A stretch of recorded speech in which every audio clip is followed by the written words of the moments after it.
নাঙল দিয়ে দেশ শাসন করলে কেমন হয় সেটা দেখেছেন, ধানের শীষ দিয়ে দেশ শাসন করলে কেমন হয় সেটাও দেখেছেন, নৌকা দিয়ে দেশ শাসন করলে কেমন হয় সেটাও দেখলেন। একটাবার সুযোগ করে দিন, আল্লাহর কোরআন দিয়ে দেশ শাসন করলে কেমন হয় একটাবার সুযোগ করে দেন।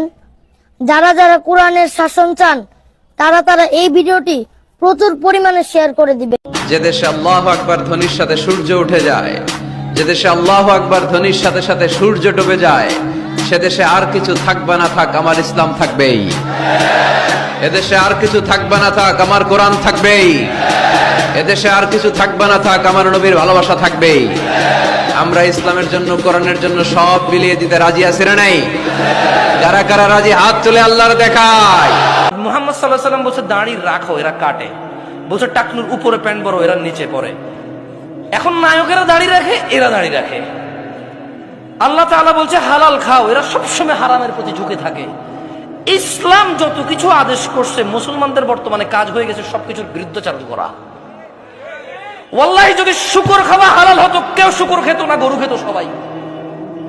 যদি মদ খাওয়া হালাল হতো, এই মুসলমানরা মদের প্রতি এত আকৃষ্ট থাকতো না, সবাই পানের প্রতি থাকতো আকৃষ্ট।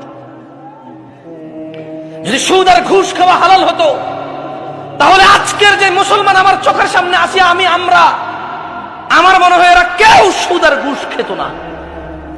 ওয়াল্লাহি যদি নামাজ পড়লে পাপ হতো, তা ফজরে তুমি মসজিদে জায়গা দিতে পারতা না।